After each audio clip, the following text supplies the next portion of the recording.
We now turn to North America, to the New World, that portion of the New World, and the first peoples here. We're going to attempt to summarize the achievements of incredibly significant cultural traditions in three separate regions of the United States. And the first peoples are broken into basically geographic divisions. I think it might be easiest to go to this one first, this map. We're going to start with the Mound Builders. The Mound Builders are located in the northeastern part of the United States in particular. And you can see that here. But these folks are associated with the Eastern Woodlands. And they are going to be most famous for their mound constructions, which we'll look at shortly. In addition to that, we're going to take a look at the Northwest Coast, which is this strip of land right up here, running around 1,500 miles. The Northwest Coast culture is going to produce some of the most amazing works of art, in large part because of the natural resources that were available to them. In contrast, where resources tend to be more restricted, we're also going to take a look at the desert Southwest. But in that region, there are particularly famous architectural remains, the pueblos, and in addition to that, ritual and beliefs that support the people of this region and clearly link them to their region. Indigenous people of North America share a number of the traditional worldviews that are held in Mesoamerica and South America. Among these, a primary worldview is that it is a tiered world or a tiered cosmos made up of three separate divisions. You can think of this as cosmic mapping if you would like to, but there are three separate zones. One is the sky, another is the land, and then the third would be the water. These zones are all interconnected through an axis mundi. And it is this axis mundi, or in this illustration, this is a modern illustration of this particular belief system. In this illustration, you can also refer to the axis mundi as a world tree running through the three cosmic layers or the three cosmic zones. This axis mundi, or this tree, is important because it's the place where offerings can be carried from our world to the upper world. So it's a path for things like smoke. It's a path for things like prayers.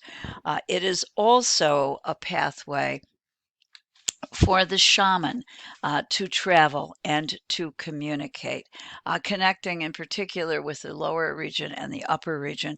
These two regions are often in conflict. They are often oppositional, and the conflict that they engage in helps to give energy to the world in which we live. What's our job, we humans here? Our job is to keep balance between the two regions. And that may, in fact, involve making offerings to both of these zones. This should suggest to you that the world itself is animated or animistic. It is filled with spirits. It's not just human beings who live here, but it is a series of creatures, animals, plants, everybody, everything, all creation has a spirit force that is a part of it. One of the things that we strive to do as a human to maintain balance is to connect with that spirit force. The eastern woodlands occupy roughly a half of the United States. The characteristic of this region that's most important is its richness in natural resources. And because of that, probably because of that, the folks who are living here actually develop agriculture a little bit later than other parts of the world. But with these natural resources, I'm talking about what you can find in the forest, the plants, the animals, the trees, also the rivers and the streams, the fish, and all of the resources there. The individuals were able to create fairly sophisticated and fairly wealthy societies. Into these societies, they incorporate the building of mounds, in particular early on, as a place to bury the dead. So, why would you do that? Well, it does make a visible display of your family property. So it becomes a kind of marker. You can think of it as a clan marker. The mounds themselves then became ways of claiming the land. In these mounds, often we have found through archaeological excavation some pretty impressive artifacts that come in particular from two highly respected cultures. One of them is known as the Hopewell, and we're looking at two examples right here. These are both images that were crafted, and I do mean highly skillfully crafted, in mica. The one at the top is a human hand. It has holes indicating that once upon a time it was attached to something, perhaps a garment. That mica hand is elegant and a little bit larger than life size. You can see my hand next to it in the lower right. The object at the left is also mica, and it is an eagle's claw. Where did these folks get mica from? They got it from the Appalachians, and that helps to tell us that there was actually an interaction sphere, a connection between the Hopewell located centered essentially in the region of Ohio today, but also spreading their ideas through trade in a peaceful way. And I do mean ideas, religion, as well as art and the use of artifacts for serving religious ends. This is what that interaction sphere looks like. It is possible to get mica from the Appalachians, and we can document this with materials that have been found in graves. Obsidian comes from the region of Yellowstone, chert from North Dakota, conch shells, shark's teeth, they come from the Gulf of Mexico, and last we have copper coming from the Great Lakes. There are also remains of roads from the period, I'm going to call it, of fluorescence, under the direction of the Hopewell folks. These are samples of Hopewell pipes, which are among my favorite objects created by the Hopewell. These do come from burial mounds, so they were important in life, used, many of them, but also placed in the tombs so that they could continue being used in the afterlife.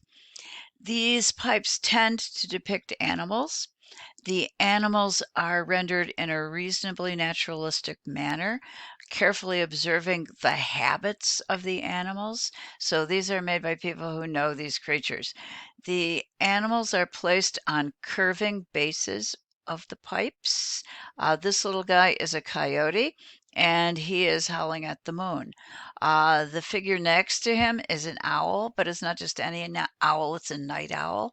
And it also is an owl that is capable of turning its head 180 degrees. The most famous of these is probably the beaver, top left. He is perched on top of the stem of the pipe with his arms raised, and he has inlays, including river pearl eyes, which glisten, suggesting the supernatural quality of the animal.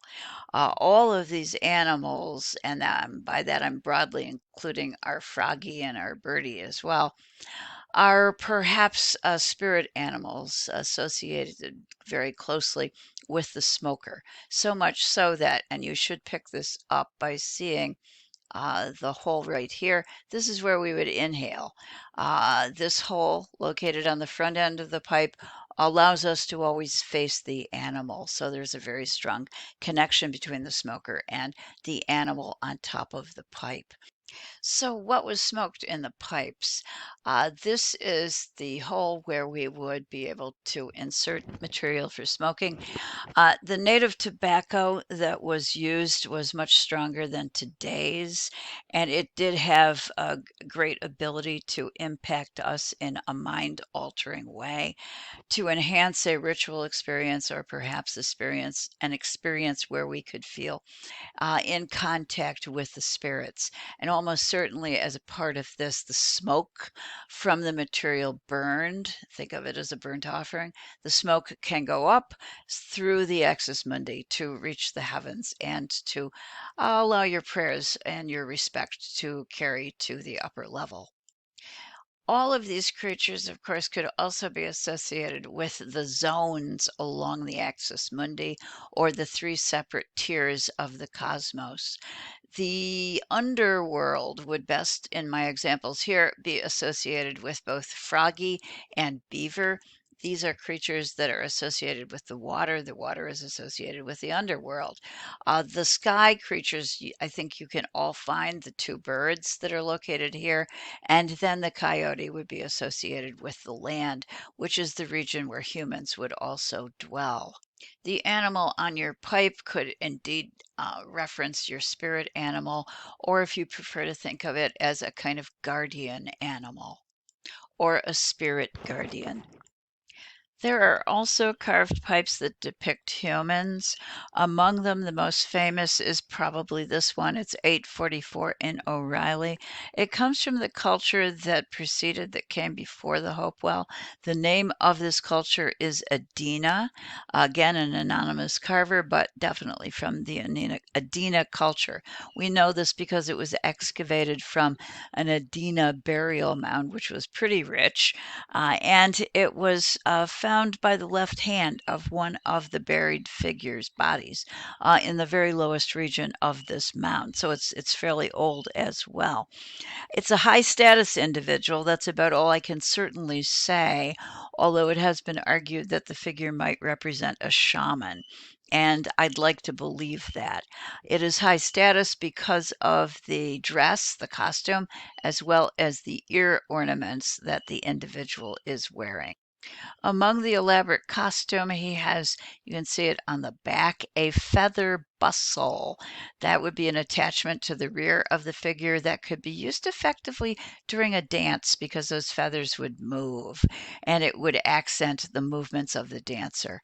Feathers also are associated with the upper world, with the sky world, so it would be appropriate for a shaman, just for example, to be adorned with a feather bustle.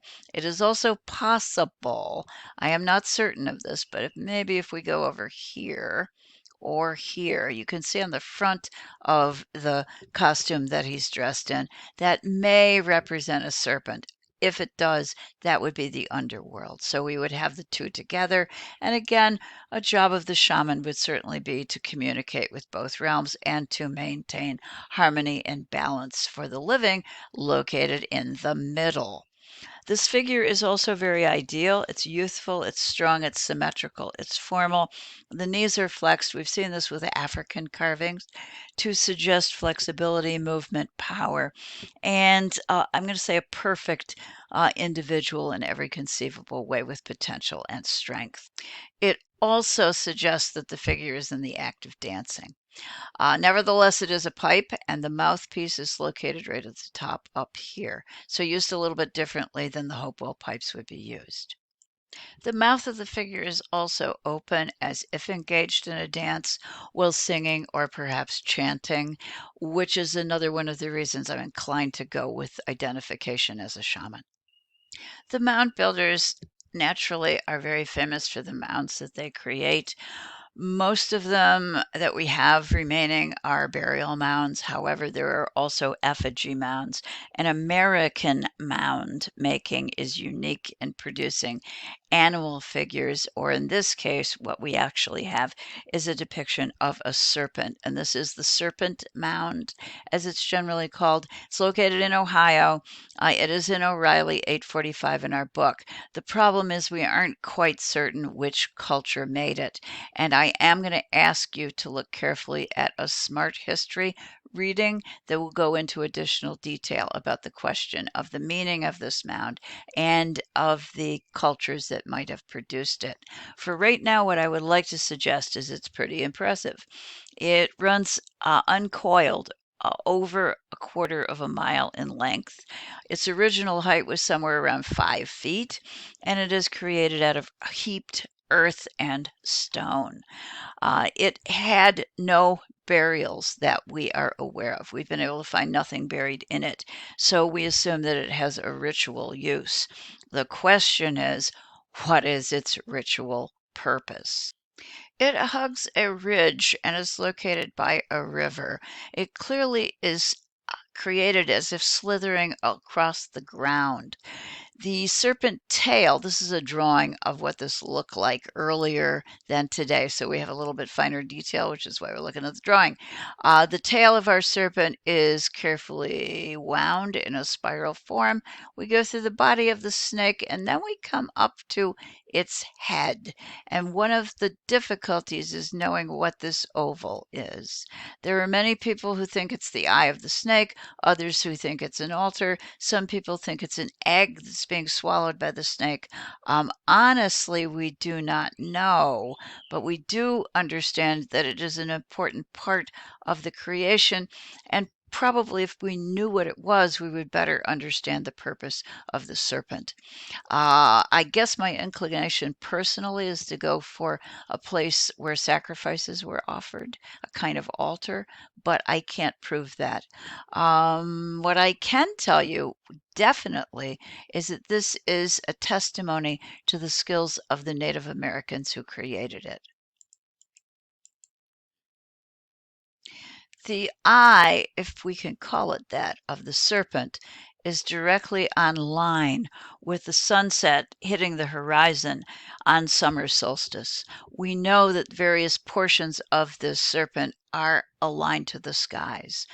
Native Americans were well aware of celestial events, and the creation of the serpent mound may in some way relates to renewal, to the cycles of time, to rebirth, perhaps to harvesting, harvesting of crops or the planting of crops. My personal inclination is to focus on renewal and rebirth.